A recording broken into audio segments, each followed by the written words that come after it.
في بيوت أذن الله أن ترفع ويذكر فيها اسمه يسبح له فيها بالغدو والآصال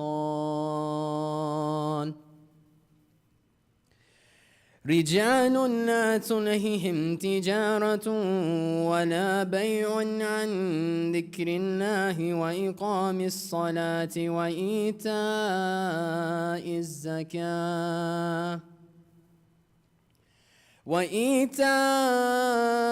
الزكاة يخافون يوما تتقلب فيه القلوب والأبصار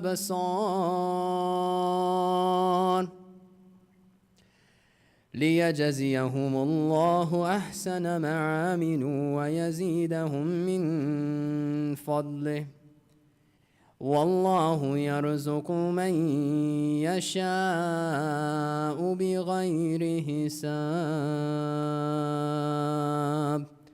صدق الله العلي العظيم.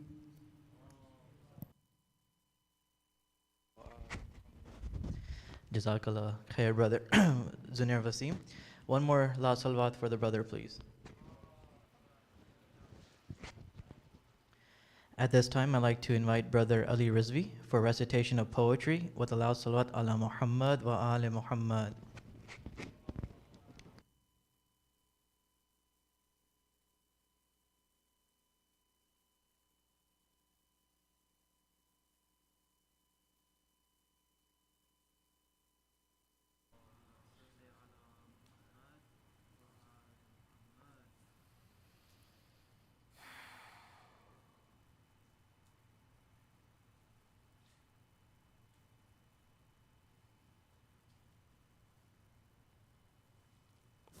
صل على محمد وآل محمد. اللهم صل على محمد وآل محمد. Okay. Heart in pain, eyes like rain, eyes like the plains on that merciless day. Heart in pain, eyes like rain, numbness from thinking of Hussein. Steal the water from my eye, let me cry till I die. I'll rip this heart out, Ya Allah, and throw it at the enemy's line. For slash at my throat, slash spear at my chest, arrow my eye. Thirst mine don't quench, let me bleed, let it be. Better me than the son of, O Ali, in Karbal. The Prophet said, I leave behind two weighty things, the Quran, the Ahlul Bayt, these two one of the same. But on that day, Allah Yasin was carrying two weighty things, an infant and a heavy weight of pain, of letting a mother know her infant son is slain. The heavy weight of pain on the shoulders of Hussein. No wonder after Abbas you said your back has broken in pain. Let it be my back, my neck, my blood, my chest. Let it be my loss, my tears, my kin, my pain. Better me than to Hussein.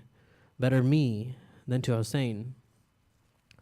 A conversation you have with your chest as you beat it for the love of Imam Hussein. You say, forgive me, for I thrash my chest because of Hussein. You say to your chest, forgive me. I understand the pain. I understand you get red. I understand you wheeze. I understand it gets hard to breathe. Don't say that I don't see. I've ripped you, made you bleed. Forgive me, for I thrash my chest for Hussein. His pain compared to yours, saying night and day isn't close to far enough away. This property, this body, this property of yours, it's yours, Allah. But this pain I feel for him is mine. Forgive me, my body. Forgive me, Ya Khuda. But I'll gladly thrash my chest away, screaming, Labbaik, Ya Hussein. The majlis is over. Let's go. Have I dropped yet? Have I fainted? Are tears still rolling? Did I go unconscious? Then no, let it me be, for I still have room to grieve. For he who gave it all deserves at least from me the most I ever can, thinking of his family. One night with me in the crater, abiding by the message, is all he cared about for at the end of his hour. The majlis is never over. It's always beating. Like the heart in my chest, it will always be feeling. Even when my face are bones, past when time is fleeting. On the 10th, my soul will always be grieving. Even if in hell I go, this I know, this I know. Even if in hell I go, this I know, this I know. On that day, I'll take the flames and grieve that day for Hussein. The love for Hussein is forever undying. His message is truly awe-inspiring. I just wish I could maybe change, starting with my prayers on the proper timing. Maybe sin less, do more good, stay true to the Prophet's word.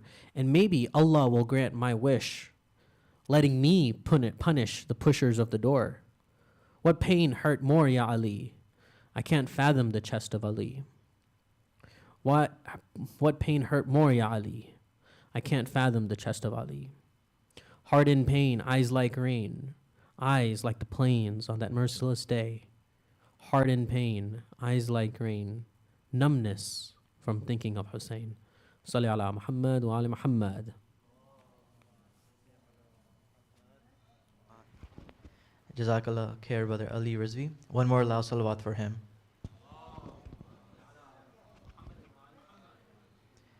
At this time, I'd like to invite Brother Ayan Rajani for recitation of poetry with a loud salawat ala Muhammad wa ali Muhammad.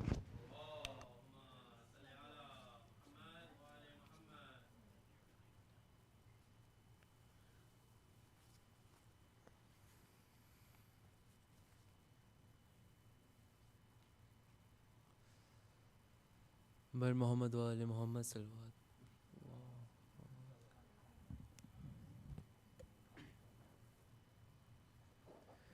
سکائے Sakina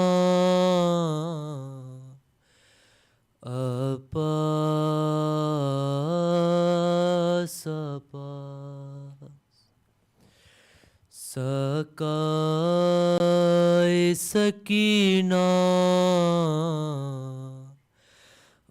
اپاس اپاس، زینب کا سہارا عباس عباس، سکائے سکینہ عباس عباس، گالوں پہ تماچے یوں ہی کھاتی تھی سکینہ، رو رو کے فقط تم کو بلاتی تھی سکینہ، آ جاؤ خدا را عباس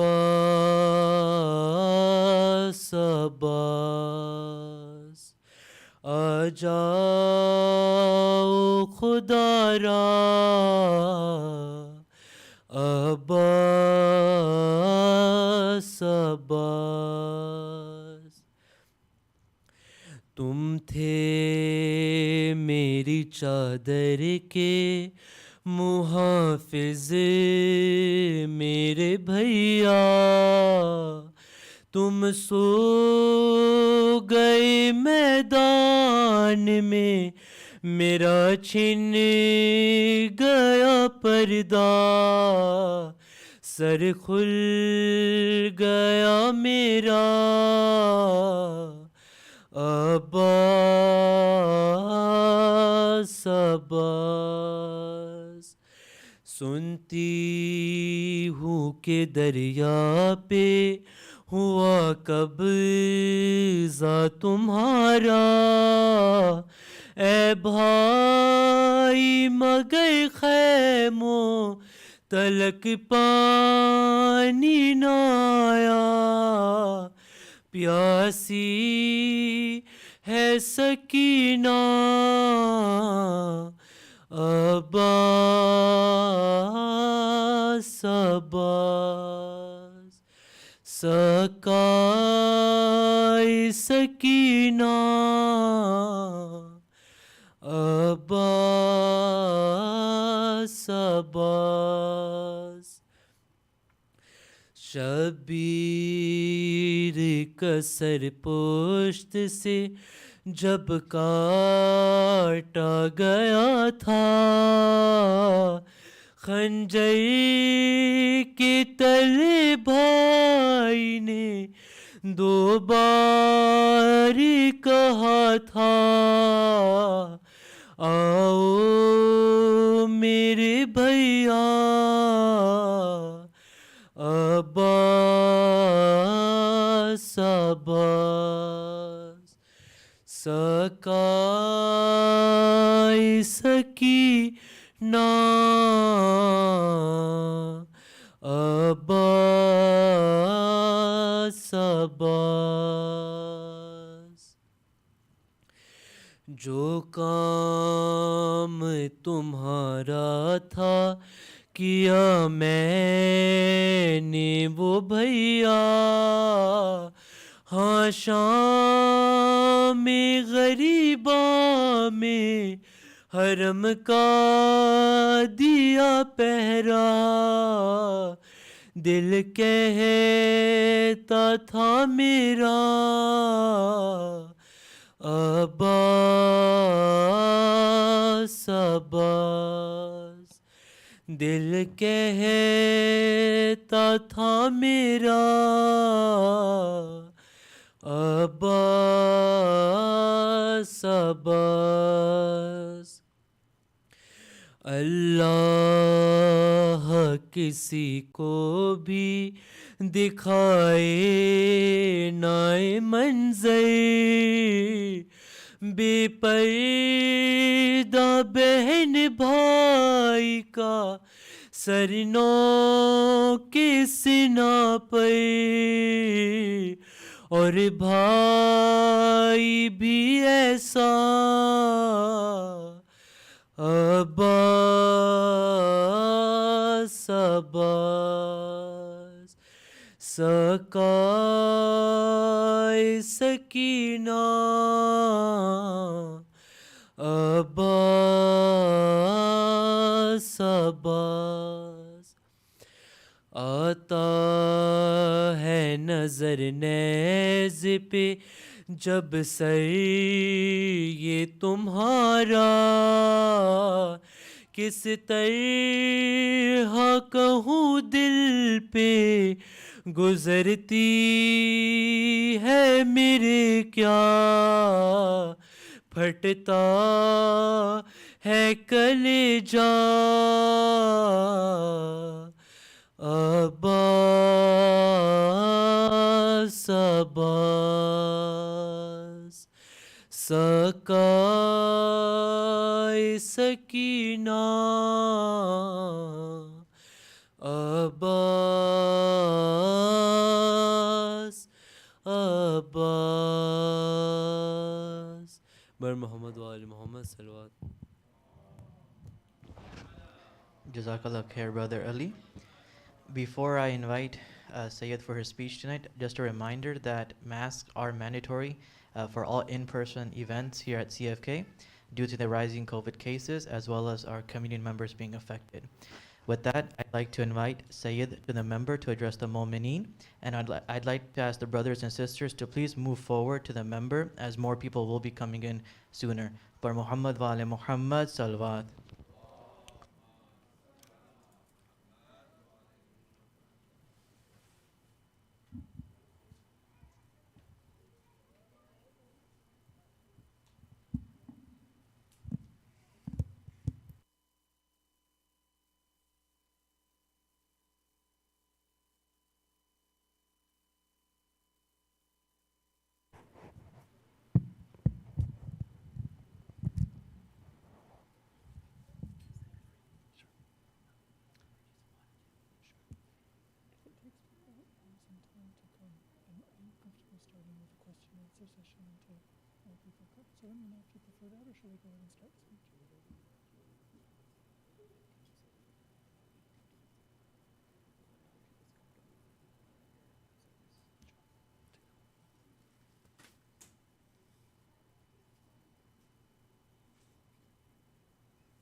صلوات على محمد وآل محمد.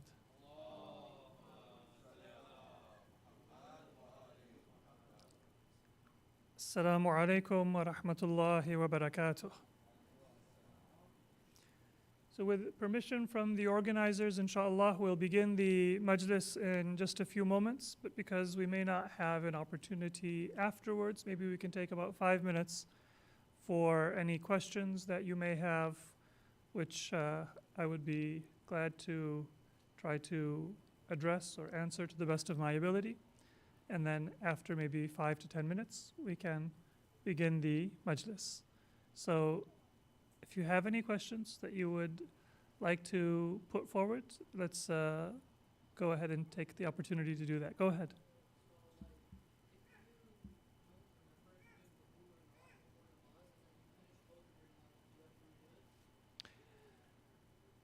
If you don't know if you've done wudu and you finished both your prayers, so if you have finished your prayer, then you assume you did your prayer right. But if you remember in the middle of your prayer, then that prayer is invalid. So, if I am in the middle of Salatul Dhuhr, for example, and I realize I did not do wudu, or I don't know if I did wudu and I don't have any reason to claim that I did. I'll explain what that means. But if I remember I did not do wudu, or if I don't know, but I don't have a justification to say I must have done it, then I have to break that prayer and do wudu and restart. But if I finished Salatul Dhuhr, then that prayer is assumed to be done right. But of course, I will have to do wudu before I start the next prayer, even if I'm going to do Salatul Asr right then. Now, what do I mean by I don't know? If I don't know, it's not that I remember I forgot to do wudu, but rather I think, I went to the bathroom, I don't remember if I did wudu or not. Or I remember brushing my teeth and I was going to do wudu afterwards, I don't remember if I did wudu. So it's not that you didn't do it, but you just don't remember. So what about in that case? In that case, you go back to your last known state. So let's say, for example, you think back to your day, you say, you know what, I took a nap, or I woke up in the morning, or I went to the bathroom, so that's your last known state. Well, all of those would mean that your wudu was broken. But if your last known state was, you know what, before lunch I did do wudu, or after I woke up I know I did wudu, and then I don't remember if I broke it. So then your last known state was that you had wudu. So you always go back to your last known state. So to recap, if you're not sure if you did wudu, go back to your last known state, which might be lack of wudu, or it might be that you had wudu. And if you don't have a last known state, then by default you did not have wudu, and in that case you have to redo the prayer. If you're unsure, once the prayer is done, you assume you did it right. In the middle of the prayer, you have to go and redo it and start over. So I hope that answers all of the possibilities. I think I covered all of them, unless I mistakenly forgot one possibility. Good question. Sisters, any questions from your side? There's a question from a young member. Go ahead. Sorry? What does Surah Yasin mean? So according to some commentaries, Yasin is referring to Prophet Muhammad Mustafa sallallahu alaihi wa alih. And the surah is also known as the heart of the Quran. So it's a very blessed surah. The message is very powerful, and it's a very good surah to listen to frequently, to read frequently. If somebody is sick, and you want to pray for them to get better, one of the best things to do to pray for them to get better is to read Surah Yasin for them. If somebody has died, you can read Surah Yasin and dedicate the reward to them. It has that important aspect of being the heart and the beauty of the Quran.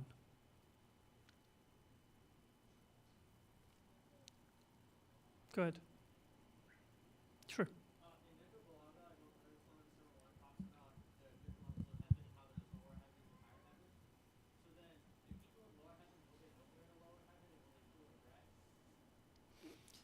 Do people in lower heavens know they're in a lower heaven and feel regret? No.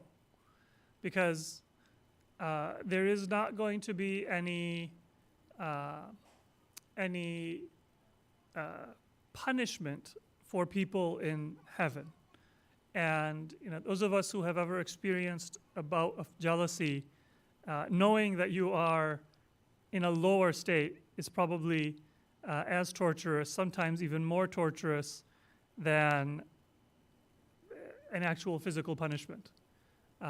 So absolute poverty often does not harm a person's emotional well-being as much as relative poverty. Meaning, right, if I'm living in a shack with no heating, and hardship, but everybody I know is living the same life, then that's life, which is how many people lived a generation or 2 generations or 5 generations ago, and they lived happy and fulfilling lives.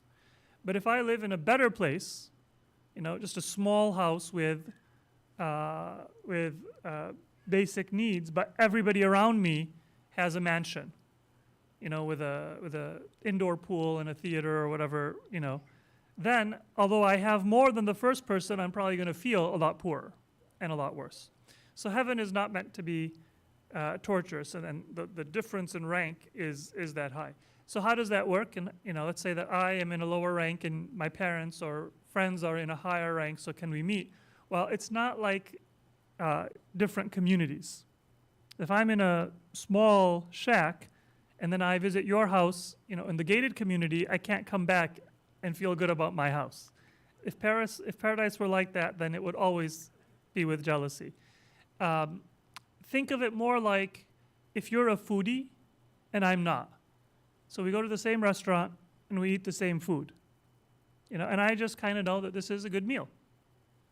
And you can tell that, what they're using, organic garlic and, a special form of seasoning that's been, perhaps, say, roasted before it's put in the meal, because you are able to distinguish that.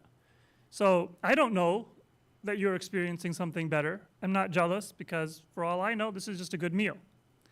But I don't know whether it has garlic or ginger or, neither, and how they're prepared. But you do. So you're in a higher rank and you have a more exquisite enjoyment. I'm in a lower rank and I have a less exquisite experience, but I'm perfectly happy and content, and we can share that meal every single day, and you'll never feel that, this person is beneath me, and I'll never feel that this person is enjoying something that I don't have. And so, again, these examples, cannot describe the reality of paradise, but they can give us a little bit of a sense that the different ranks are not necessarily geographically or physically or visibly separated, but they really refer to the refinement of the soul. And a more refined soul, just like if I am an artist, I appreciate art better and more precisely than somebody who is not an artist. Somebody who recites, for example, Nawha, Latmiya, Maddahi, can appreciate that art form more than somebody who does not. Somebody who knows all of the rules of tajweed can appreciate Quranic recitation much more than somebody who does not. The ranks of Jannah also are internal and not, therefore, necessarily visible to other people. Does that make sense? All right, maybe one or two more questions and then we will conclude. Go ahead.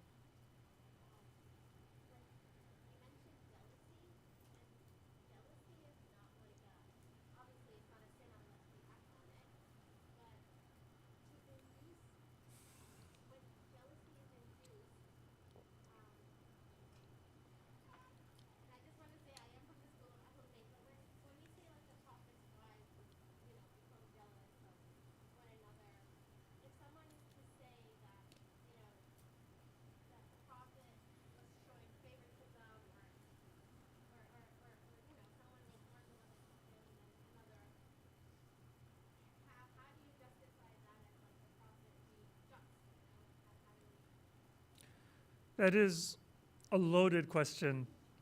I will repeat it.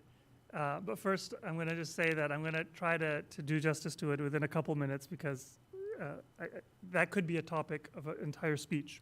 And I'd be happy to come back to it because we have a majlis today, but I'd be happy to come back if you feel like it hasn't been addressed. The question is, if we have stories, for example, that say the wives of the Prophet would be jealous when the Prophet showed honor or favoritism to somebody else, how can we square that and justify that with the Prophet being just? So there's a lot of parts to understanding that. The first part is that we often cannot appreciate that because we don't really live in a society and a culture that has a sense of obligation. We kind of choose our own lives. One thing that people often ask is, how did an earlier generation of Muslims feel comfortable with arranged marriage? How do I know if I'm compatible with somebody? Well, part of how they were able to do it, and it wasn't always a successful relationship, but part of how they would do it is that they were like, well, okay, this person might be completely opposite, but I have a sense of obligation. I have a sense of obligation to my parents, even if I hate the way that they are. So let's say, for example, I am a neat freak and my parent is a hoarder. Well, in our society, in our culture, if there is that extreme, I'm not talking about abuse, because that's a separate clinical area that I don't want to complicate right now. Let's just say it's a very different personality. I am very introverted and my parents are very social, and so they're always showing up with somebody at the house, like a completely extreme, different personality. It's not abusive in any way, but it's very different. In our society, in our culture, and most Muslims, what do? All right, when I'm independent, I'm living my own life.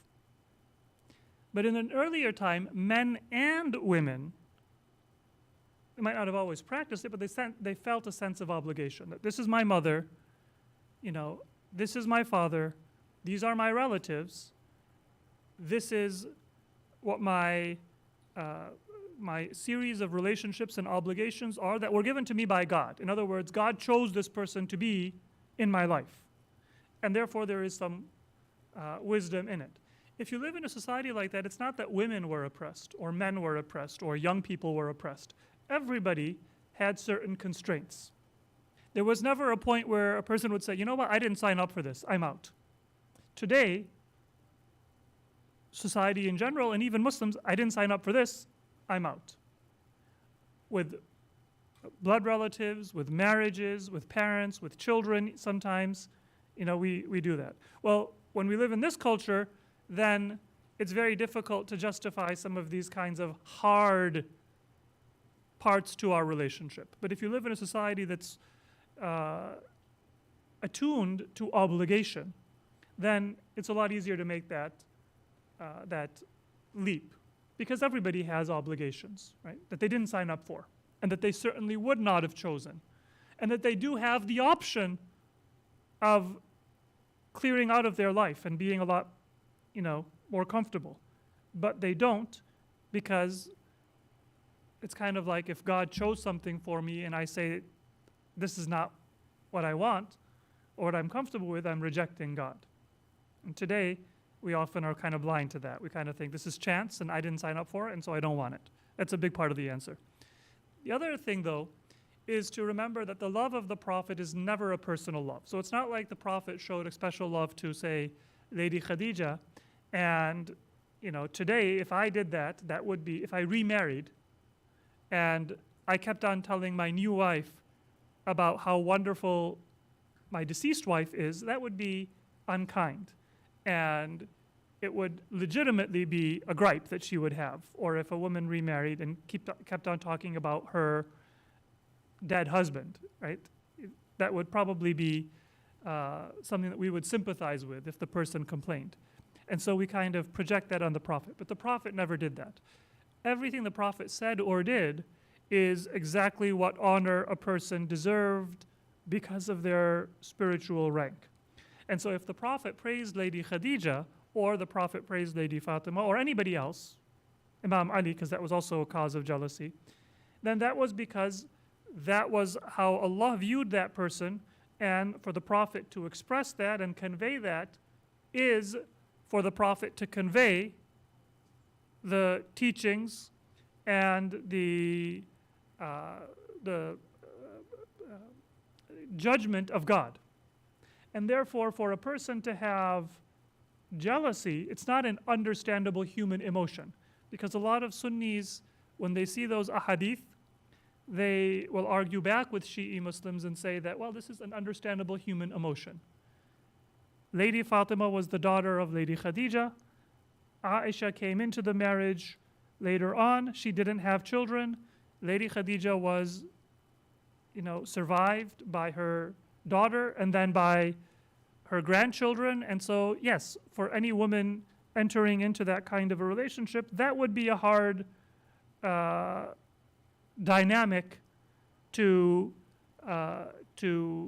live in.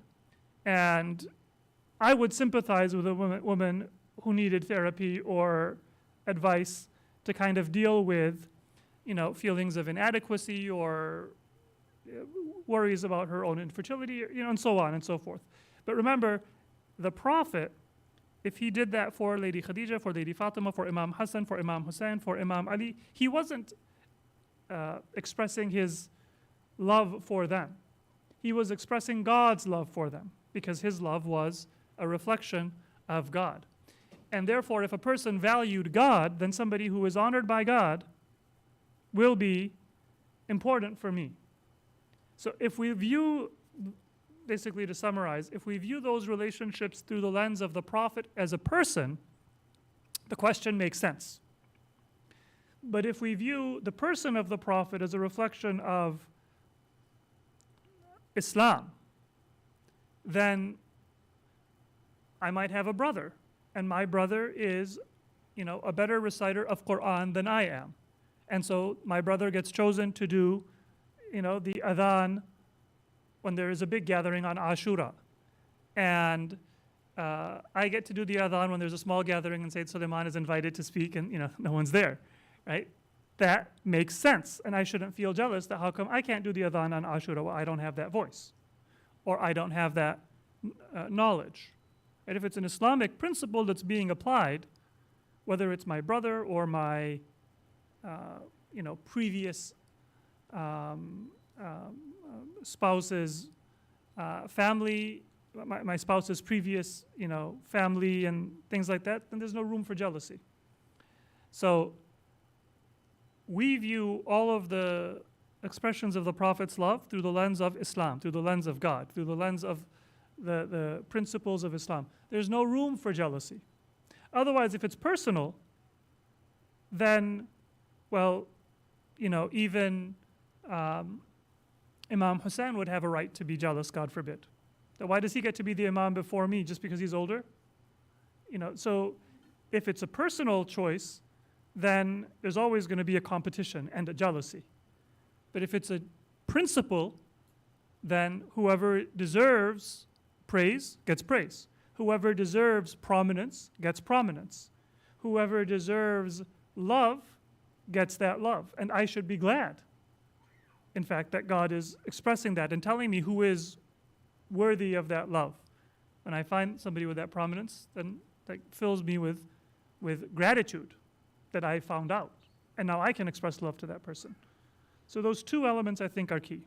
I hope I'll just give an opportunity for any follow-up because it's, and like I said, it's a complex and a loaded question.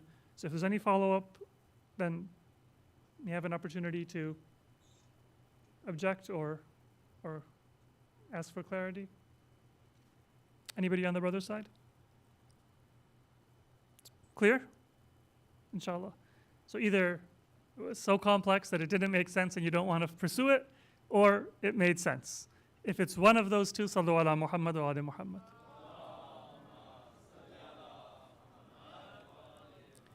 And let's once again turn our attention to the remembrance of Ahlul Bayt alayhimus salatu wassalam and our commemoration of their lives, their struggles, and their sacrifice by reciting Suratul Fatiha. Bismillahir Rahmanir Rahim. Alhamdulillahi Rabbil Alamin. Ar-Rahmanir Rahim. Maliki Yawmiddin. Iyyaka na'budu wa iyyaka nasta'in. Ihdinas siratal mustaqim. صراط الذين أنعمت عليهم غير المغضوب عليهم ولا الضالين. صلوات على محمد وآل محمد.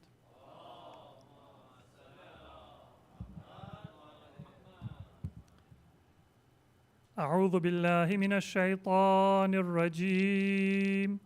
بسم الله الرحمن الرحيم. الحمد لله رب العالمين بارئ الخلائق أجمعين والصلاة والسلام على أشرف الأنبياء والمرسلين المبعوث رحمة للعالمين شفيع المذنبين وحبيب قلوب الصادقين سيدنا ومولانا أبي القاسم محمد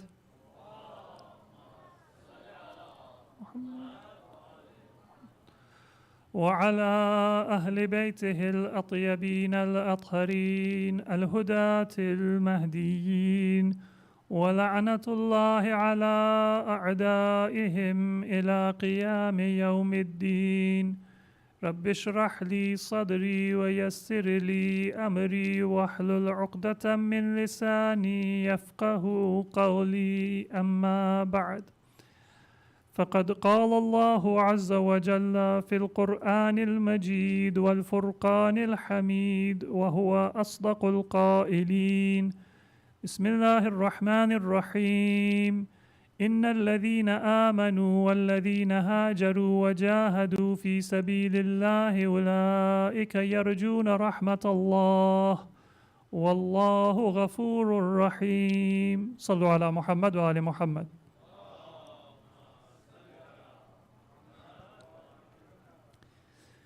During this Muharram, I've chosen as the topic of my lectures this verse of Quran in which Allah says, إِنَّ الَّذِينَ آمَنُوا, those who have Iman, وَالَّذِينَ هَاجَرُوا, and those who migrate, وَجَاهَدُوا فِي سَبِيلِ اللَّهِ, and who struggle in the way of Allah, أُولَٰئِكَ يَرْجُونَ رَحْمَةَ اللَّهِ.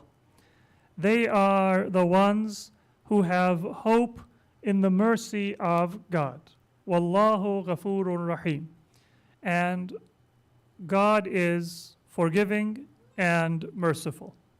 And the reason why I chose this verse is because it talks about hope and the qualities that are required for a person to have hope. And this is a very important topic in our time in particular, and of course it is also a very important topic in general for us to understand and appreciate and to benefit from our Iman. And so first I would like to address why is this so important. There are some topics that there is a demand for because people already have questions and they have curiosity about those topics. And then there are other topics that we have to discover and contemplate in order to appreciate their importance, because we don't realize that we are missing something or that we are filled with a false sense of security and complacency. And so sometimes we think that life is good because we have what we need, when in reality, we should be very uneasy and disturbed. But because we have a false sense of security or a false sense that there is no immediate crisis, we're able to sleep well at night. The flip side is that we feel like there is a crisis and we're losing sleep, and then later on we find out that there was nothing wrong at all. That happens to some people. But the more common problem for us is that the world is going to hell. There are people suffering untold hardships and injustices, and it's almost as if it's some other planet, some history that has no relevance to me and that has no connection to me and that I have no responsibility towards. So I go about my life without worry and without concern because I am disconnected. Maybe I see a headline and I just make a sarcastic comment about how the headlines are always negative, or about how bad things are in other parts of the world, or other parts of the country, or even other parts of my city, and then I swipe past it and I forget about it. So if that is the case, then things are not necessarily well. I need to create a sense of urgency if I don't feel it. The fact that I don't feel the sense of urgency is an indictment of my spiritual state, that I am at fault and I am deficient in my empathy, in my concern, in my connection to the suffering, in my connection to the suffering of humanity. And often we don't really realize what suffering is until we undergo it. But as Muslims, we should at least aspire and strive not to have to become sick to realize that we should be concerned for those who are sick. We should not have to have a period in our life when we don't have health insurance to realize that there is a crisis of people who are uninsured or underinsured in this country. It's out of my mind, out of my heart, until I go through it, then I'm like, wait a minute, this is a big problem. Somebody should do something about it, and then we are concerned. That's how people generally are, but we as Muslims, we aspire to a higher standard, and we should have that concern, desire to increase our awareness, and to do something about those problems, even if spreading awareness and dua are the extent of what we are able to do in the beginning, rather than to say it doesn't concern me. So hope is one of those issues that generally most of our community in America is living a decent life. We have stresses, but by and large, we don't have a widespread crisis of homelessness and hunger and lack of safe basic necessities like water and food and air to breathe. You know, for some of us, the closest that we've come to water scarcity is that our city might have gone through a drought and we're not supposed to turn on the sprinkler system. Or we can't just drain our pool and refill it. For some of us, we are that divorced from actual scarcity. And others of us, we may have come closer to not first world problems, but real problems, and yet we are certainly still far away from the scale and the level of suffering that is a daily part of life for many of our fellow believers and our fellow human beings. Because of that, we don't really have a sense that the entire system needs to be gutted and recreated in a spiritual and in an honorable manner. In other words, I may have a sense that society, because of individualism and secularism and materialism, is missing something. But then I just need a little bit of a spiritual charge. And we have a good event, say in Laylatul Qadr, and I feel, all right, I've covered kind of my need for spirituality. I go for ziyarah periodically, I come to the masjid periodically, I might volunteer somewhere, distributing food to the homeless. So I feel like, that box is checked in my life. And I'm not a bad person because I give charity. I attend the masjid. It's okay. And we don't realize that sometimes by those very acts of goodness, they're good. But by those very acts of goodness, we are becoming complacent and closing the door for further spiritual advancement in front of us. In many cases, it is far better to be lacking in a good attribute, but to be humbled by that shortcoming, than it is to be in possession of a good attribute and to be self-satisfied because of that good attribute. Those of you who have studied akhlaq and have seen the numerous ahadith of Ahlul Bayt alayhimus salatu wassalam, sallu ala Muhammad wa ali Muhammad, you are familiar with that principle. In the words of our seventh Imam, Imam Musa al-Kadhim alayhi salatu wassalam, that should be a prayer of every believer. Allahumma la tukhrijni min at-taqsir. Oh Allah, never allow me to come out of negligence. Now what does that mean? It doesn't mean that, oh Allah, always keep me careless. It means always keep me in a feeling of negligence. The reality is there whether we feel it or not. So even on our good days, we have never really done what Allah is worthy of receiving.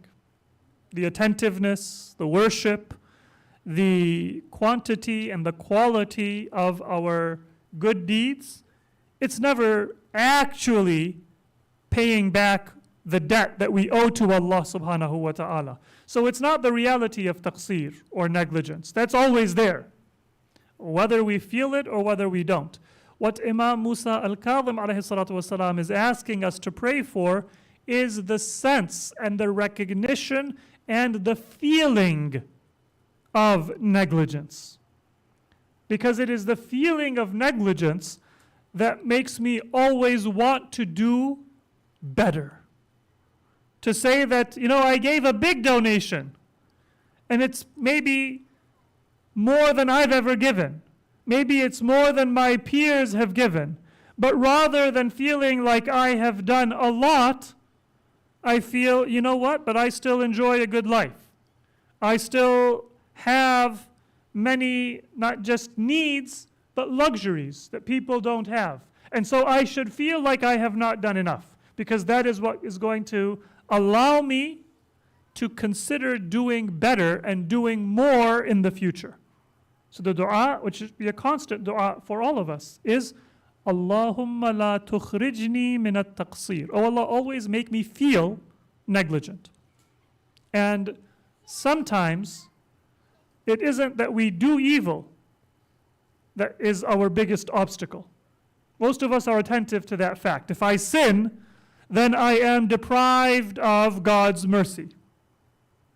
but there is an equal danger, and in some ways a greater danger because it's invisible. It's insidious. When I do good and I think, you know what? I'm pretty knowledgeable about Islam because I can answer questions that my peers have. I'm pretty good because I do my wajibat. And the people that I associate with, other people in my family and my circle of friends, their level of observance of, say, prayer or other Islamic teachings, it's not as good as mine. So I feel like I'm doing okay. Well, that probably means that I'm not going to feel that obligation to God and to myself and to my own future to do better than I am now or than I have done in the past. And it is that sense of obligation that is going to pull me and motivate me to always be better today than I was yesterday, and to strive to be better tomorrow than I am today. And that's what's going to anchor me in my faith. And so the second part of that dua of our seventh Imam, Imam Musa al-Kadhim alayhi salam, is وَلَا تَجْعَلْنِي مِنَ الْمُعَارِينَ. Don't make me among those people whose faith is on loan. There are people who are hypocrites. But there is another category of people who are not hypocrites, they're just unstable in their faith. And this is also in some ways more insidious than hypocrisy. Because a hypocrite knows they're a hypocrite. If you ask me, that you cooked a meal and you say, how does it taste? And I tell you, this is wonderful, but I hate it. And when you turn back, I'm going to sneak out a tissue, spit it into my napkin, put the bite in my pocket, and pretend like I ate it. Well, I know that I'm being fake. That's not as big a problem in the sense of going unnoticed. It's a big problem in terms of my salvation, because if I do that with my friend to honor them, it might actually be a good deed. If I do that with God and I do that with myself, then it is worse than open unbelief. It is a type of fooling the self. But I know that I am fooling myself, or at least I know that I am fake.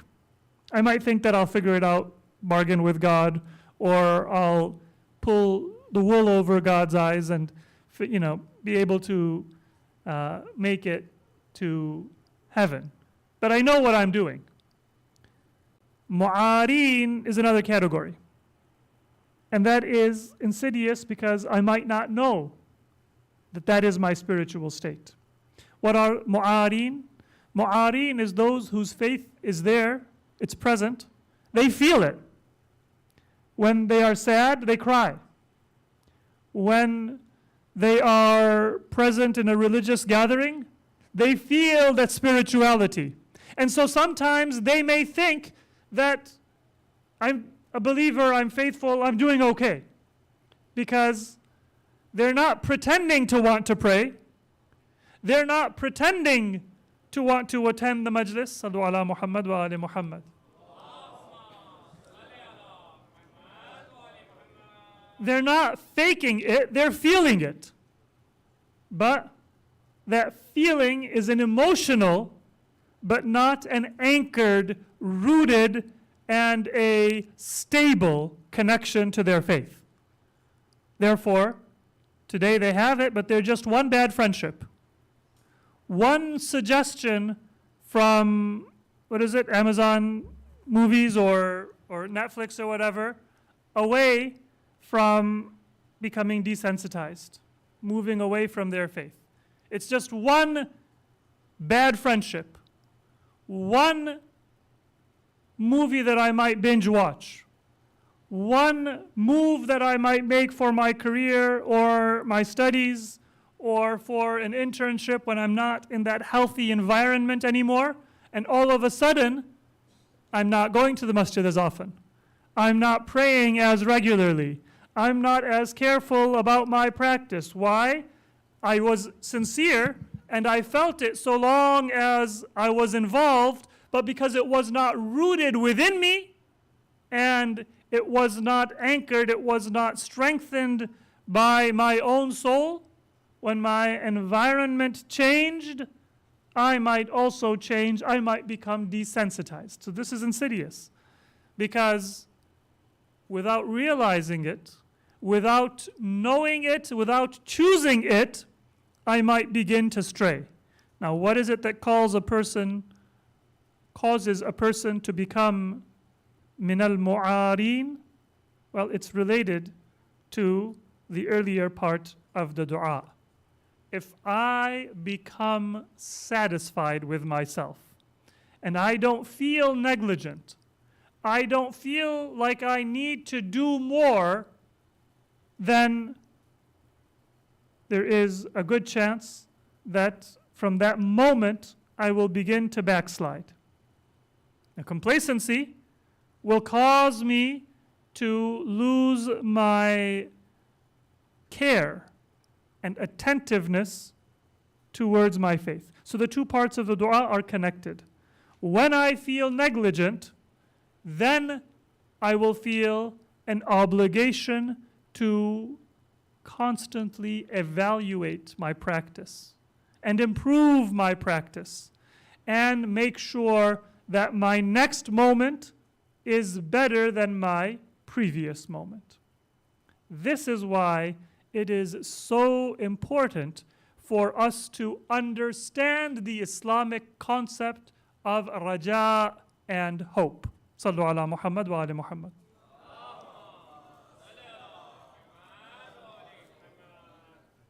So to make this even more clear, let me give a few examples of common things that people put hope in, and sometimes years later, and sometimes too late, they realize that they put their hope in something that was not worthy of it. All of us may know people who were caught up in some very widespread cultural, societal, or political wave. Maybe there were people way back in 2008 who said, if candidate Obama is elected, then we'll have a wave of progressive policies and society will become better.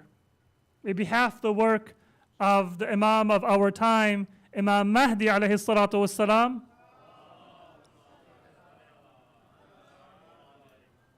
it'll be accomplished by political means because of the collective goodness and wisdom of the citizens of society. That might seem like a very obvious error, but for many Muslims, they have invested their hopes and their aspirations for Islam and for society in participatory democracy and politics. My point is not whether we should vote or we should engage with politics. That's a completely separate point, irrelevant to what I'm referring to.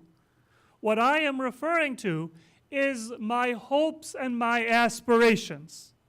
That when there is a political setback, all of a sudden I feel depressed.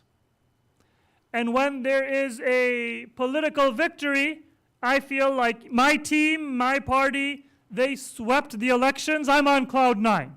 That's what I'm referring to. That's completely separate from whether you participate or don't.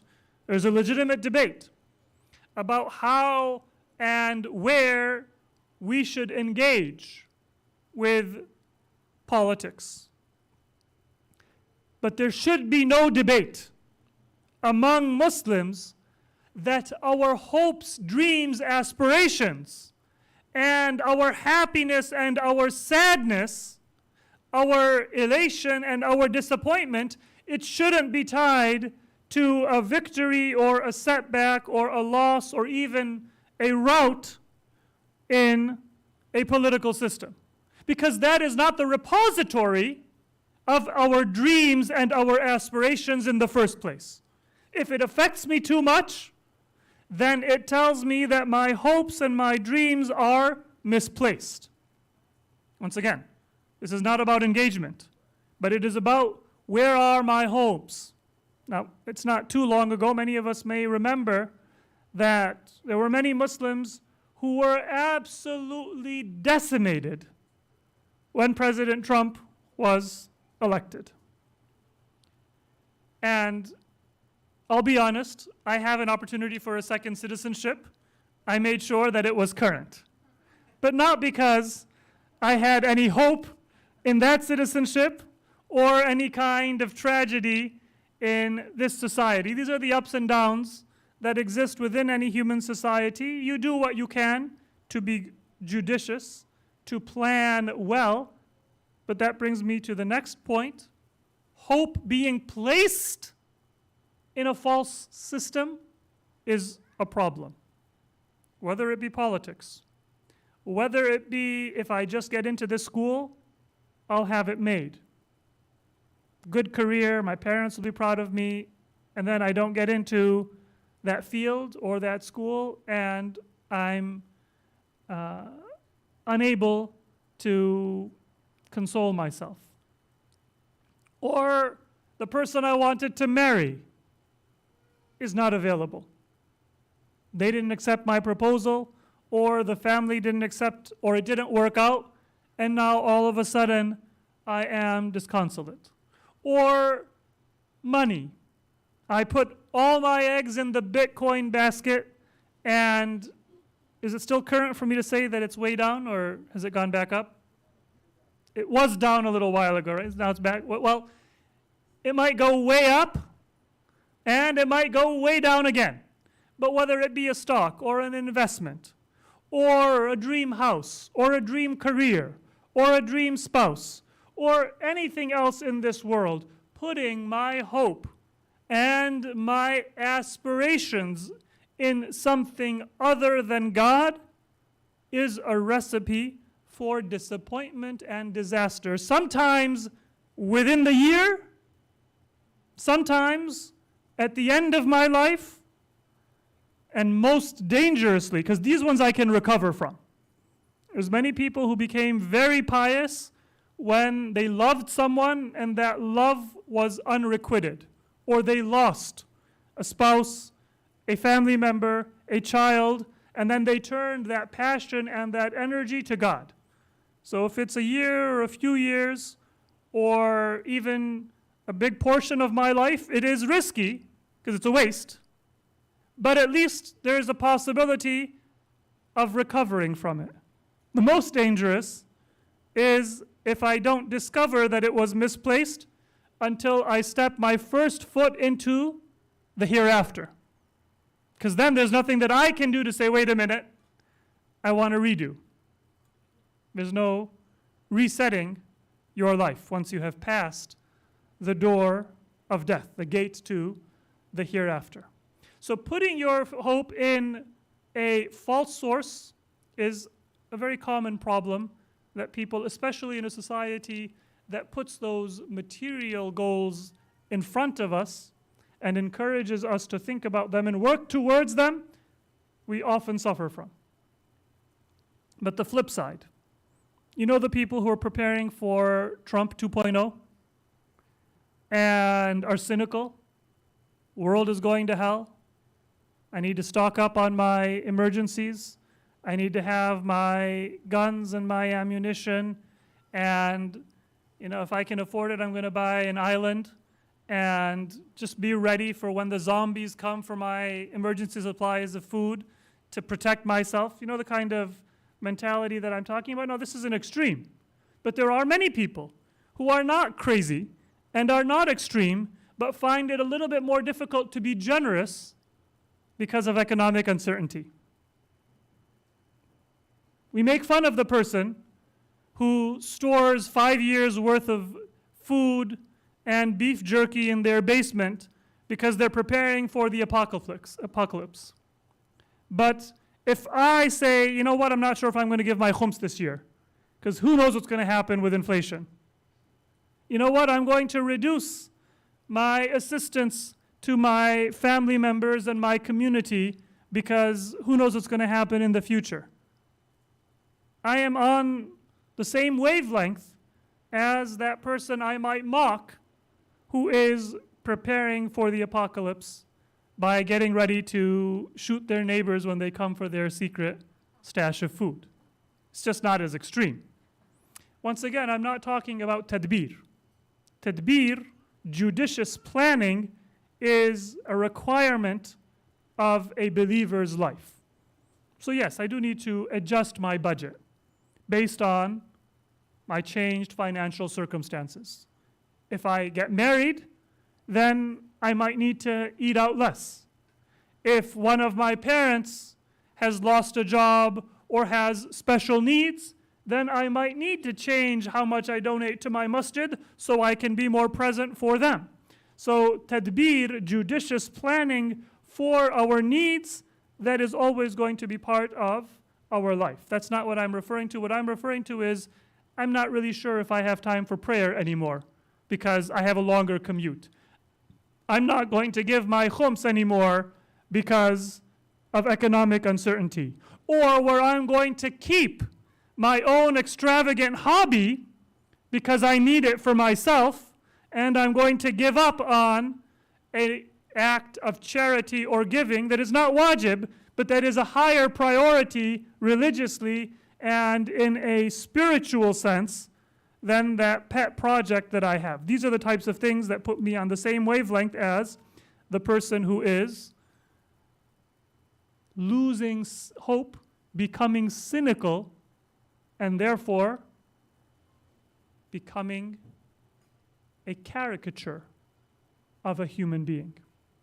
So hope is a sensitive and important topic because of two related but separate illnesses that we see in our society. One is people putting their hope in false things. We just need to win this election. We just need to impeach Donald Trump's justices. We just need to stack the Supreme Court. We just need to reform the Democratic Party, or we need to start a third party, so within the political realm. Or we just need to have more resources at our disposal, and then we will be able to solve our problems. Material solutions of any sort are not the final solution. They can be useful, they can be a means to an end, but they are a means to an end. Even good things, even education. Education is important. Muslims should be educated. But education is not a solution. All of the people who committed the worst genocides in our time and in previous times were the elite and the most educated people of their times. Any crime, whether it be the nuclear bombing of Japan, whether it be eugenics a generation before that, or Vietnam a half generation after that, and go back in history, the advisors of your tyrannical monarchs, were they undereducated? Were they illiterates? No. They were the people who had the highest degrees and the highest educational attainment of their time.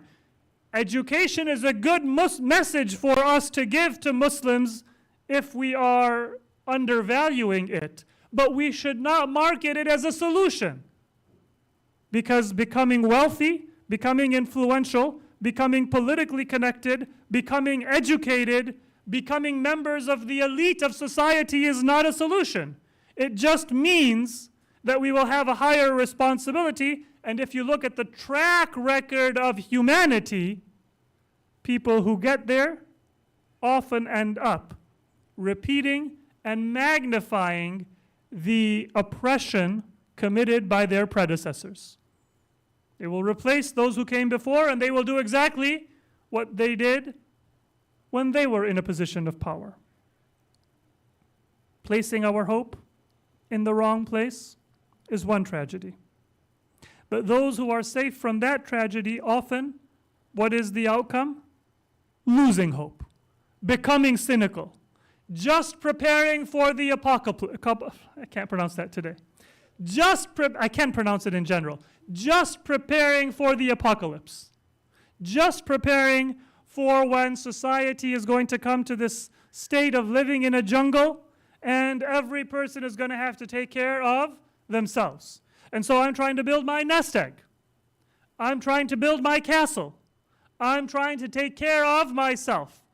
And I don't have the ability to show a concern for others or my obligations towards my fellow believers and humanity.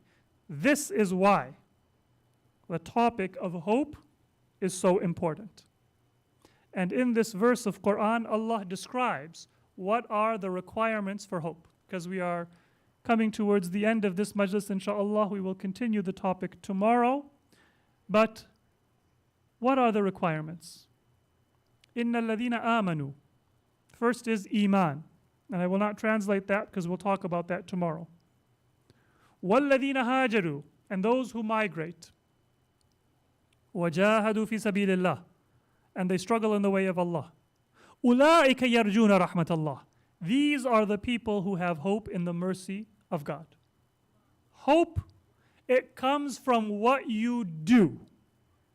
That's the concluding message that I want to give. We'll talk about what are those things that we need to do tomorrow. But hope is not a response. It's not passive. It's not beyond my control. Sometimes, if I'm putting my hope in the wrong thing, I might think, well, that's just who I am. I am a competitive person.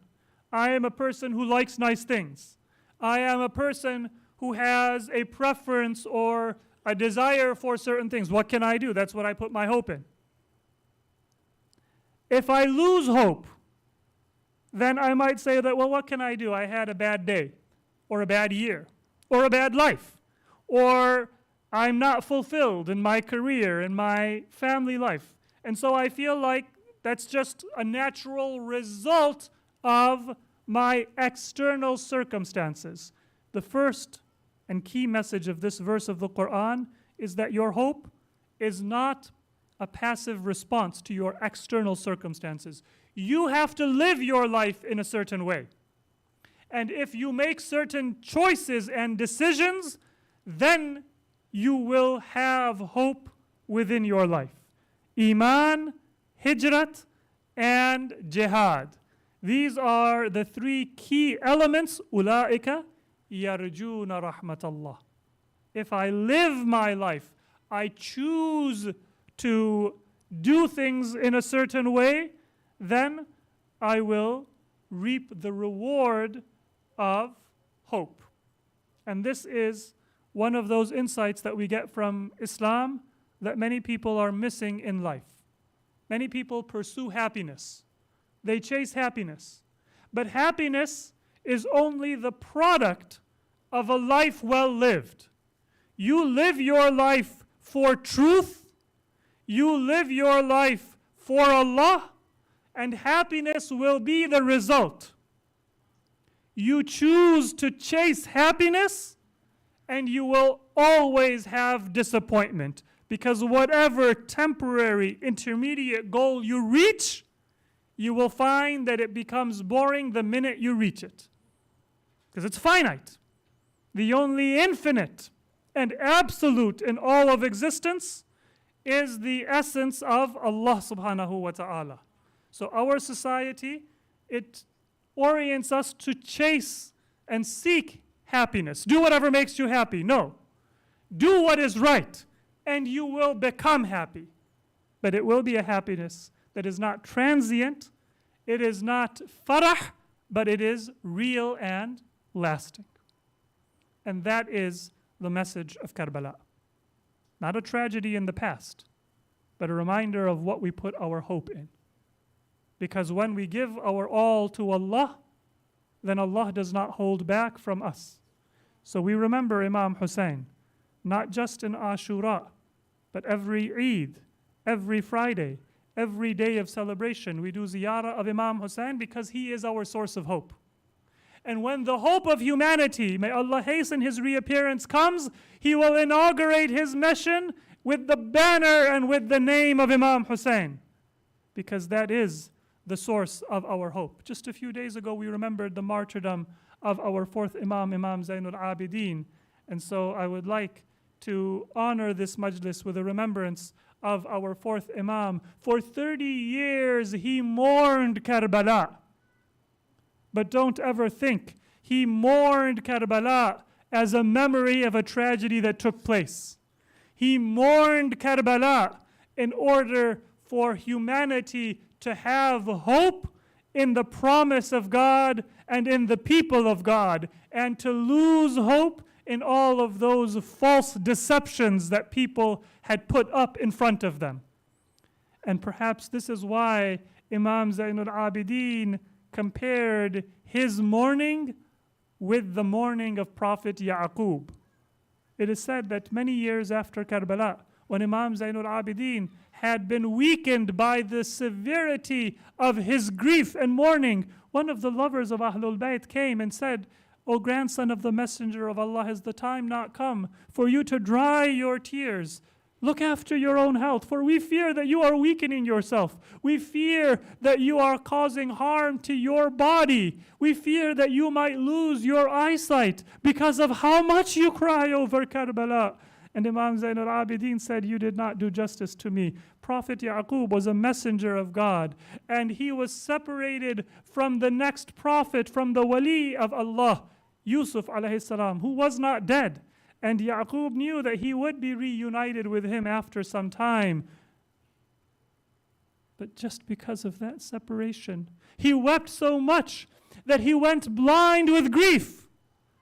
And I lost 18 Yusufs in front of my eyes. They were not just separated from me, but they were martyred, bloodied, wounded, and fell on the sands of Karbala, while I could do nothing to save their lives. How is it possible for Yaqub to weep for Yusuf while he was alive, and me not to weep for Ali Akbar, for Aoun and Muhammad, for Ali Asghar, for Qasim, for Abul Fadl al-Abbas, while they were martyred in front of my eyes? Yaqub's tears were tears of hope. Imam Zainul Abidin's tears were tears of hope, because they were calling people towards the service of the path of Ahlul Bayt and the spirit of sacrifice for Allah subhanahu wa ta'ala. And that is why even on his deathbed, Imam Zainul Abidin remembered Karbala and reminded people of Karbala when he was poisoned in the time of Walid ibn Abdul Malik. It is said that Imam Zainul Abidin, he called his family together, his son Muhammad Baqir alayhi salam, all of the members of his family, and some of his choice companions, they were present. And Imam Zainul Abidin, he gave them his final reminders, but then he turned his attention towards Karbala, that memory which Imam Zainul Abidin had kept alive throughout his life. He kept alive in his final moments, and the tears of grief for his own separation from his loved ones, mixed with the tears of grief for the loss of the martyrs of Karbala. I can only imagine that Imam Zainul Abidin, when he saw Imam Baqir lovingly taking care of him as the poison weakened his body, he might have said, "Oh my son, do you know that I was present in the final moments of my father's life? Oh my son Baqir, when you assist me, you bring me water to drink in my sickness. When you take care to cover me with a blanket so I don't feel a chill, that I have a pillow under me. I can only think of when my father came to bid farewell to me. It was the day of Ashura. The day had now come towards the afternoon. The shadows were lengthening. I opened my eyes in my sickness, and for a moment I did not recognize my father. His hair was whiter than I remembered. His eyes had lost their shine, and his back was more bent than I had ever seen it. I said, "Oh my father, what has caused your hair to be white?" He said that, "Oh my son, when I saw Ali Akbar fall in battle, it was as if I became an old man in an instant." I said, "Oh father, what has caused your eyes to lose their shine?" He said, "When I held in my arms my son Ali Asghar, and he was slaughtered and I could not save him. He died thirsty. Then the eyes lost their shine, and it was as if I am no longer present in this earth." The Imam said, "Oh father, tell me, what has caused your back to be bent?" Maybe it would have seemed that having carried so many martyrs would have bent the back of the Imam, but it was a martyr whose body Imam Hussein did not even bring back to the tents that broke the back of the Imam. The Imam said that when I saw the standard of Islam fall to the ground, and I heard the voice of my beloved brother Abu al-Fadl al-Abbas call out to me, I rushed to his side. I saw that his arms had been cut from his body. The water skin that he had so carefully filled was empty, and the water was dripping out of it. I saw that he was covered in wounds, but all of the wounds were on the back of his body and there were no wounds on his front. And then when he called to me, I said that, "Oh my brother Abbas, when you are no longer with me, then it is as if the battle has been lost. الآن انكسر ظهري وشمت بي عدوي وقلت حيلتي." Oh Abbas, your death has broken my back. These were the sacrifices that Imam Zainul Abidin remembered throughout his life, and this is that treasure that he has bequeathed us, that gives us life and that gives us hope. May Allah subhanahu wa ta'ala make us among those who remember and honor the lives and the sacrifices of Ahlul Bayt alayhimus salatu wassalam. May Allah make us among those who place our hope in the promise of Ahlul Bayt, and do not get distracted with the distractions of the material world, but rather always keep the faraj, the deliverance, the triumph of Muhammad wa Ali Muhammad in front of our eyes as our prayer, as our goal, as our most fervent wish. And may Allah allow us to witness the banner of Imam Hussein unfurled once again in the hands of the Imam of our time. And may He allow us to be present when that banner triumphs over all evil and injustice in every corner of the earth. And may Allah keep us with Muhammad wa Ali Muhammad for all our lives and in the hereafter for all eternity. Sallu ala Muhammad wa Ali Muhammad.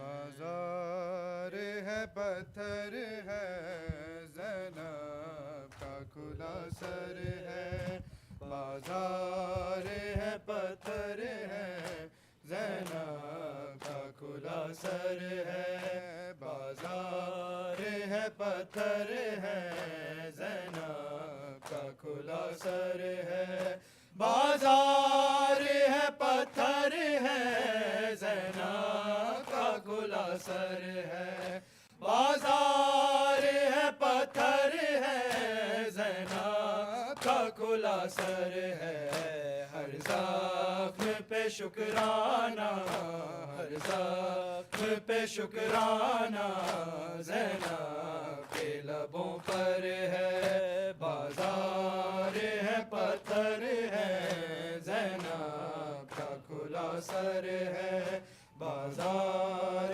ہے پتھر ہے زینب کا کھلا سر ہے ایک گریہ خونی کی جاتی نہیں لالی سجاد کی آنکھوں کو دیکھا ہی نہیں خالی یا خون ہے آنکھوں میں یا خون ہے آنکھوں میں یا شام کا منظر ہے بازار ہے پتھر ہے زینب کا کھلا سر ہے بازار ہے پتھر ہے زینب کا کھلا سر ہے یہ شور بکا کیا ہے ماتم کی صدا کیا ہے توحید بچائے جو وہ کرب و بلا کیا ہے یا ہے سر سرور یا ہے سر سرور یا زینب تیری چادر ہے بازار ہے پتھر ہے زینب کا کھلا سر ہے بازار ہے پتھر ہے زینب کا کھلا سر ہے لے شام غریباں سے پرہول بیاباں تک بازار سے کوفہ تک دربار سے زندان تک بے رحم تماچے ہیں بے رحم تماچے ہیں اور شاہ کی دختر ہے بازار ہے پتھر ہے زینب کا کھلا سر ہے بازار ہے پتھر ہے زینب کا کھلا سر ہے بازار ہے پتھر ہے زینب کا کھلا سر ہے ایک کرب و بلا اول ایک کرب و بلا آخر کہتے ہیں نوید اس کو شبیر جو ظاہر اور جو پس پردہ ہے اور جو پس پردہ ہے وہ زینب مضطر ہے بازار ہے پتھر ہے زینب کا کھلا سر ہے بازار ہے پتھر ہے بر محمد و آل محمد صلوات اللہم صل علی محمد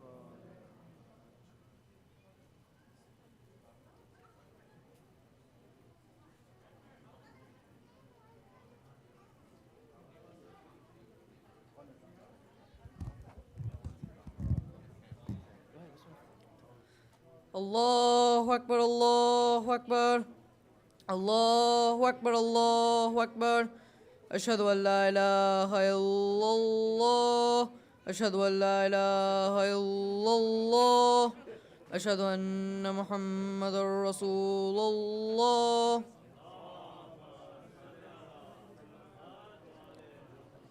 أشهد أن محمد رسول الله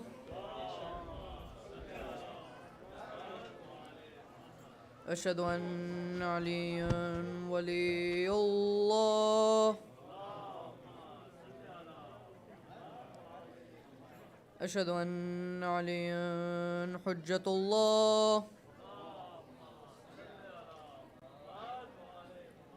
حي على الصلاة حي على الصلاة حي على الفلاح حي على الفلاح حي على خير العمل حي على خير العمل الله أكبر الله أكبر لا إله إلا الله لا إله إلا الله اللهم صل على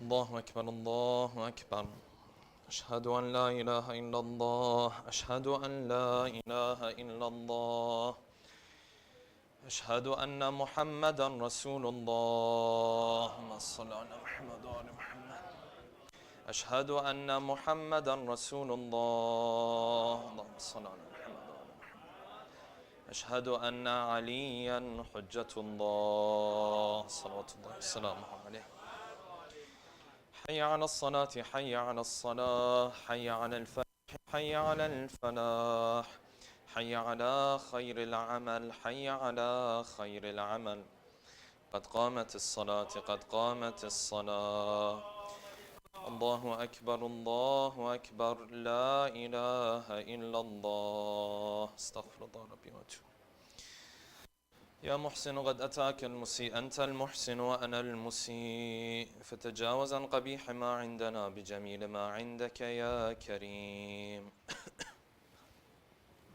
الله أكبر بسم الله الرحمن الرحيم الحمد لله رب العالمين الرحمن الرحيم مالك يوم الدين إياك نعبد وإياك نستعين اهدنا الصراط المستقيم صراط الذين أنعمت عليهم غير المغضوب عليهم ولا الضالين بسم الله الرحمن الرحيم قل هو الله أحد الله الصمد لم يلد ولم يولد ولم يكن له كفوا أحد الله أكبر سبحان ربي العظيم وبحمده سمع الله لمن حمده الله أكبر سبحان ربي الأعلى وبحمده الله أكبر الله أكبر سبحان ربي الأعلى وبحمده الله أكبر بحول الله وقوته أقوم وأقعد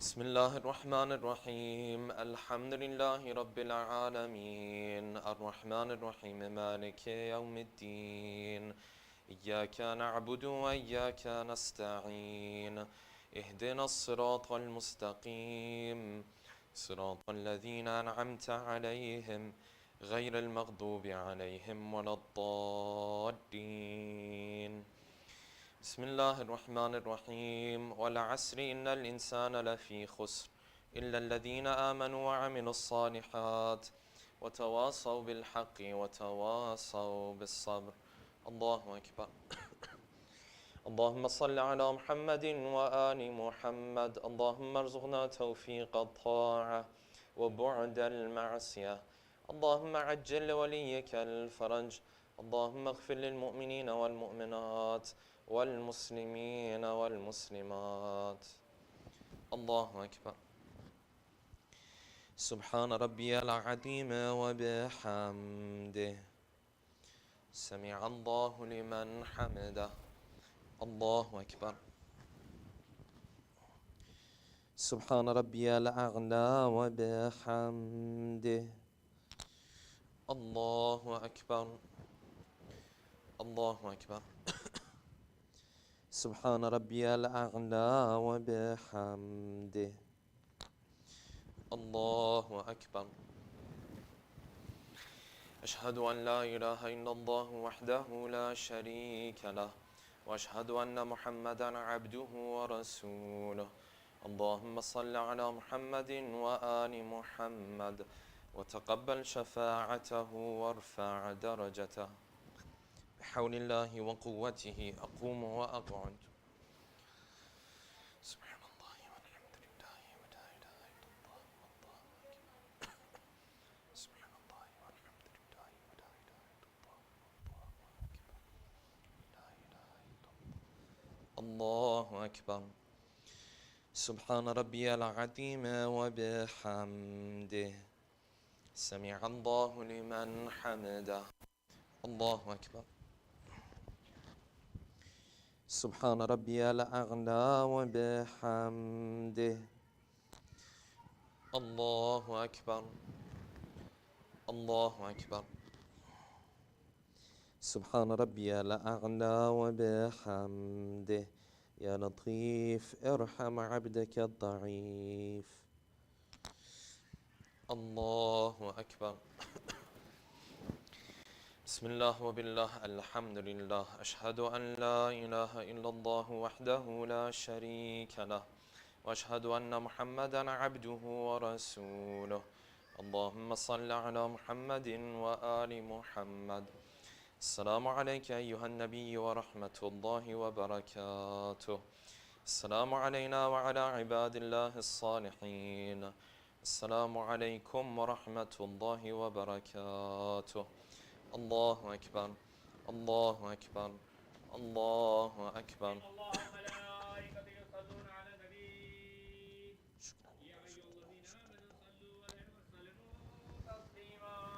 اللهم صل على محمد وآل محمد. اللهم صل على محمد وآل محمد. اللهم صل على محمد وآل محمد. لا إله إلا الله. لا إله إلا الله. لا إله إلا الله.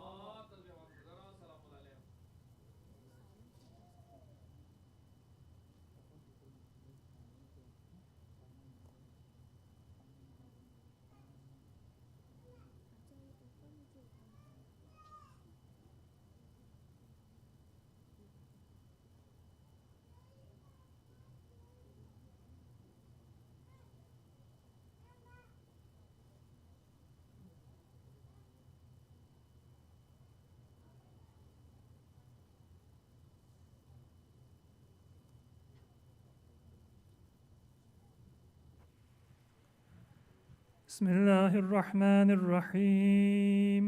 اللهم إني أسألك موجبات رحمتك وعزائم مغفرتك والنجاة من النار ومن كل بلية والفوز بالجنة والرضوان في دار السلام وجوار نبيك محمد عليه وآله السلام. اللهم ما بنا من نعمة فمنك، لا إله إلا أنت، أستغفرك وأتوب إليك. اللهم صل على محمد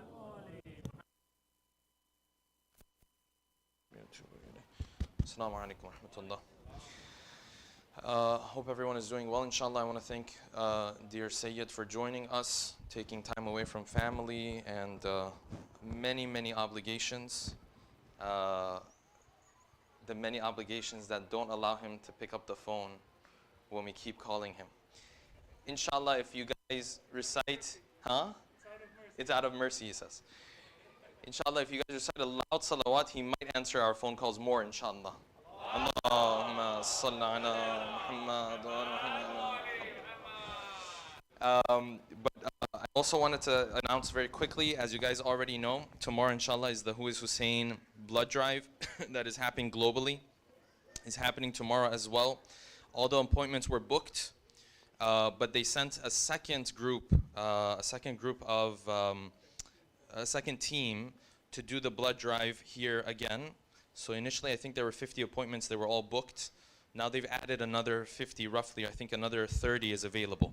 So if you can book for an appointment tonight, you can go ahead and do that. If not, they are also taking walk-ins tomorrow between 9 a.m. and 4 p.m. Is that correct? So that's happening, inshallah, tomorrow. Tomorrow evening, the lecture with Sayyid is going to be starting earlier. So I believe 6:45.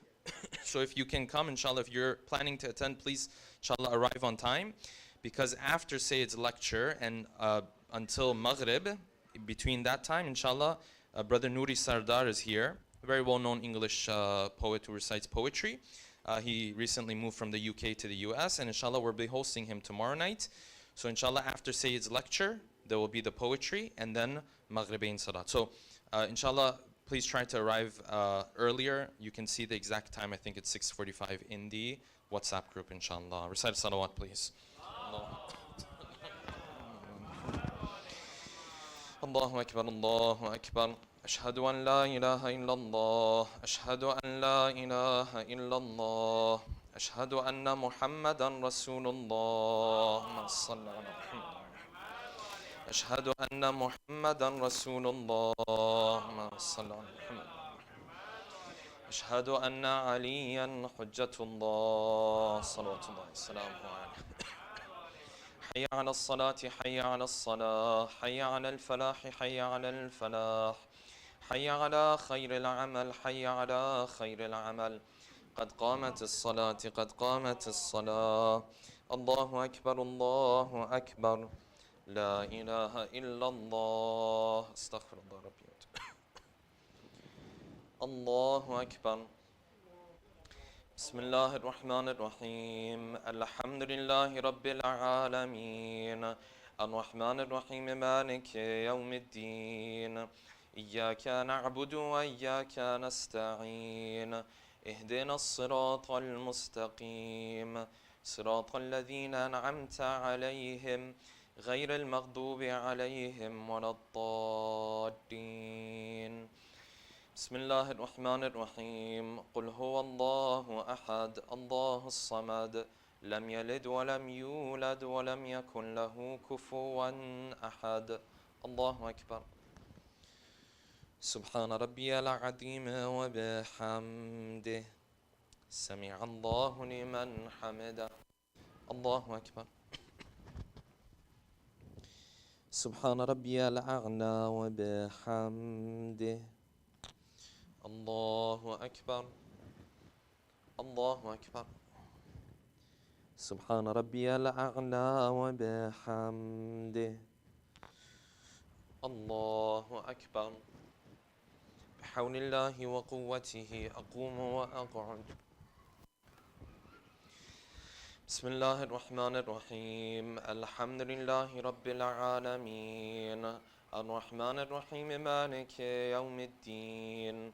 إياك نعبد وإياك نستعين. اهدنا الصراط المستقيم صراط الذين أنعمت عليهم غير المغضوب عليهم ولا الضالين. بسم الله الرحمن الرحيم. والعصر إن الإنسان لفي خسر إلا الذين آمنوا وعملوا الصالحات وتواصوا بالحق وتواصوا بالصبر. الله أكبر. اللهم صل على محمد وآل محمد. اللهم ارزقنا توفيق الطاعة وبعد المعصية. اللهم عجل لوليك الفرج. اللهم اغفر للمؤمنين والمؤمنات والمسلمين والمسلمات. الله أكبر. سبحان ربي العظيم وبحمده سمع الله لمن حمده. الله أكبر. سبحان ربي الأعلى وبحمده. الله أكبر. الله أكبر. سبحان ربي الأعلى وبحمده. الله أكبر. أشهد أن لا إله إلا الله وحده لا شريك له وأشهد أن محمدا عبده ورسوله. اللهم صل على محمد وآل محمد وتقبل شفاعته وارفع درجته. بحول الله وقوته أقوم وأقوم.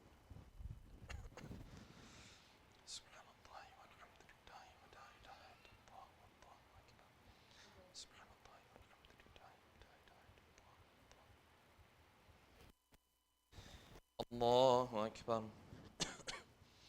سبحان ربي العظيم وبحمده سمع الله لمن حمده. الله أكبر.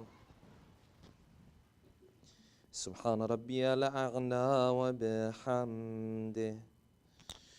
الله أكبر. الله أكبر. سبحان ربي الأعلى وبحمده. الله أكبر. بحول الله وقوته أقوم وأقعد.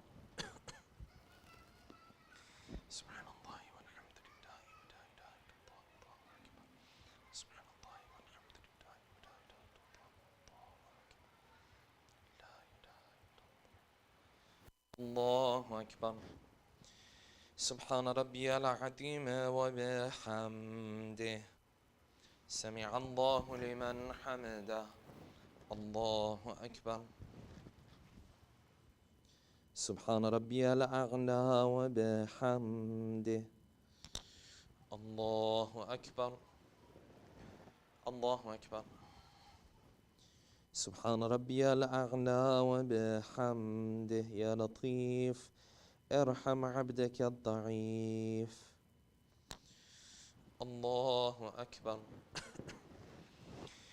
بسم الله وبالله الحمد لله. أشهد أن لا إله إلا الله وحده لا شريك له، وأشهد أن محمدا عبده ورسوله. اللهم صل على محمد وآل محمد. السلام عليك أيها النبي ورحمة الله وبركاته. السلام علينا وعلى عباد الله الصالحين. السلام عليكم ورحمة الله وبركاته. الله أكبر. الله أكبر. الله أكبر. إن الله وملائكته يصلون على النبي يا أيها الذين آمنوا صلوا عليه وسلموا تسليما. اللهم صل. صل على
بسم الله الرحمن الرحيم.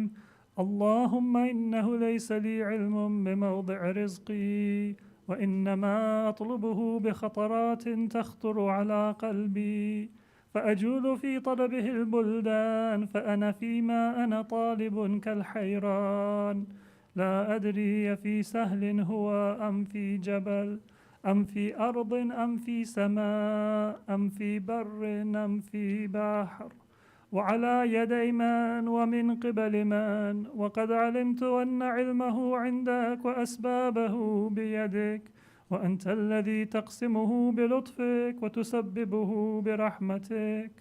اللهم فصل على محمد وآله، واجعل يا رب رزقك لي واسعا، ومطلبه سهلا، ومأخذه قريبا، ولا تعنني بطلب ما لم تقدر لي فيه رزقا، فإنك غني عن عذابي، وأنا فقير إلى رحمتك.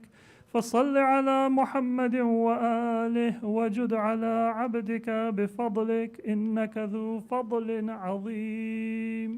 اللهم صل على محمد وآل محمد.